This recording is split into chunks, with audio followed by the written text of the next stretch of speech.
ito mga boss, may balak kasi akong baka ganito muna yung ibenta ko mga bossing,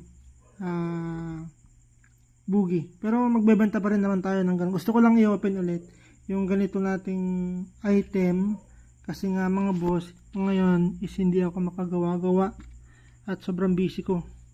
Maalala nyo mga boss yung nag-vlog ako tungkol dito nung parang 5 days na nakakaraan at hindi ko pa rin matapos-tapos. Kararating ko lang mga boss, kararating ko lang galing Baguio, naghatid kay Mrs. dun sa radiation therapy niya. So hindi ko matapos.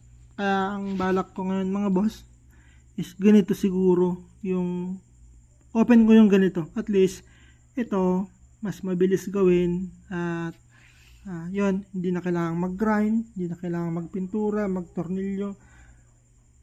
Basta less effort na siya kasi marami rin yung nagtatanong mga boss ng ganitong item. Marami rin yung gustong bumili ng bugi. So ayan mga boss, mabigat ito. Mabigat to, malaki to. Yan.